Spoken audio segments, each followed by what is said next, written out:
You can get your cat cloned. You can get your dog cloned. Get your horse cloned. Yeah. Race horses.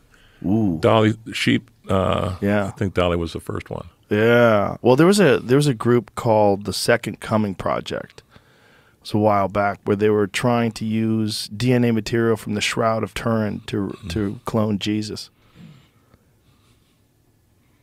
Jesus H. Christ? That guy. I think, though, the Shroud of Turin has been proven to be fraudulent, and that it's, I believe it's only 500 years old. So it's not really Jesus's image that was in the cloth. And it looks fake. You ever seen the Shroud of Turin? I've seen pictures of it. Looks a little hokey. Yeah. Looks like what someone 500 years ago would make. Look, I found Jesus's covering. This is what he died in. There it is right there. Yeah. That looks like a guy I saw just outside the hotel last night. Yeah, that looks like, you know, when they find like the Virgin Mary in a fucking grilled cheese sandwich. You know?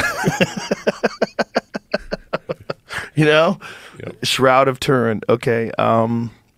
Is a length of linen cloth that bears a faint image of the front and the back of a man, has been venerated for centuries, especially by members of the Catholic Church, as the actual burial shroud used to wrap the body of Jesus of Nazareth after his crucifixion, and upon which Jesus' bodily image is miraculously imprinted. The human image on the shroud can be discerned more clearly in a black and white photographic negative than in its natural sepia color, an effect discovered in 1898 by Secondo Pia, who produced the first photographs of the shroud.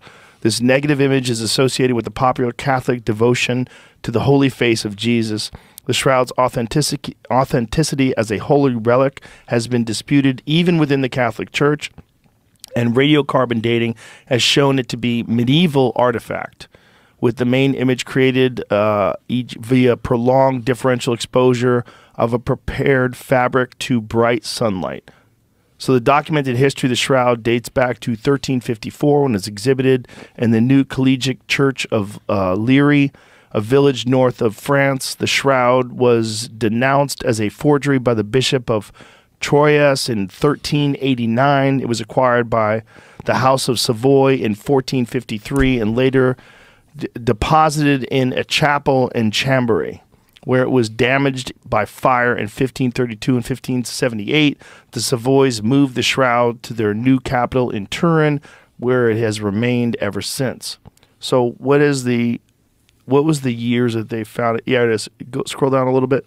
In 1988, radiocarbon dating by 3 different laboratories established the shroud's linen material was produced between the years 1260 and 1390 to a 95% confidence level. Defenders of the authenticity of the shroud have questioned those results, usually on the basis that the samples tested might have been contaminated or taken from a repair of the original fabric. Yeah. But imagine if that's how Jesus comes back. I mean, you know, the whole idea is that Jesus is eventually going to come back when the shit's hit the fan. Like, okay, guys, I'll let you try it on your own forever, but now I'm back. I mean, what better time for Jesus to come back when they've figured out a way to fucking make humans out of DNA? Like, that would be a good time for Jesus to go, whoa, whoa, whoa, whoa, whoa. Slow down. Don't you guys have bigger problems? Yeah, our site is called Clone Fathers, and we haven't done a lot with it because it's emerging technology, let's say. But can you imagine raising your own clone? Imagine raising a little you. I'd have to put it in a bag and throw it into the river. I wouldn't know what to teach it, because I would want it, if it was going to be me, it would have to make all the fucking mistakes that I've made. And I would try to tell it, hey, don't do that. Mm-hmm. But you can't, because it has to make those mistakes in order to really appreciate the negative consequences of those actions. Yeah, your folks were telling you don't do that, and you did it anyway. They weren't telling me shit, which is why I did it. I was the lock key kid, you know, which is probably how I turned out the way I am. But the baby, if I had a baby me and I was raising, I wouldn't raise it that way. I'd bring it to the best schools. I'd take care. I'd give it hugs all the time. Yeah. I'd give it all this love. It would have no motivation to be the kind of person that I am today, who is motivated, at least in part, by neglect. Well, you've done quite well, and congratulations on being the most widely watched podcast on the face of this planet. If that's not reason for the aliens to land, I don't know what is. No, you're bringing a lot of needed information to the world. You really are. Well, all I'm doing is going after what I'm curious about. That's all I'm doing. All I'm doing is approaching and engaging with things that I'm curious about. That's it. Yeah. That's the whole. It's this whole thing is run basically with 3 people and my iPhone. Literally. Yeah. I don't. There's no one's telling me who to have on or what to do, and you know that because how you and I have booked these podcasts. Yeah. Just you and me text messaging. Yeah. Hey, what are you doing?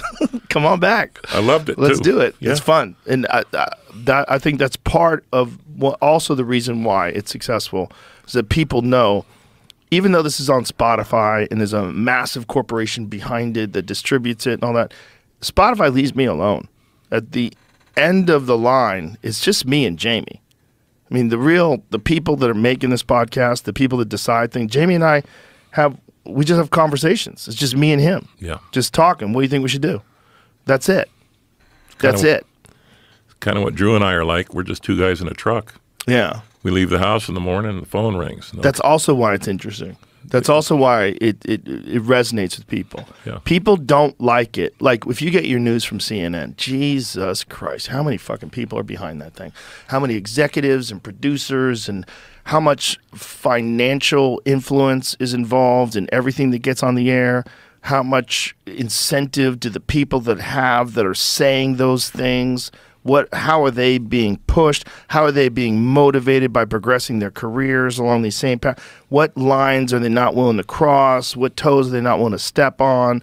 What narratives are they pushing? You don't trust it. There's just too much nonsense. And also the way they talk. Like the way those old-timey, they had things to worry about more than just a caveman. Like that's phony talk, right? That's the modern phony talk is the phony talk of the people that are the broadcasters on MSNBC.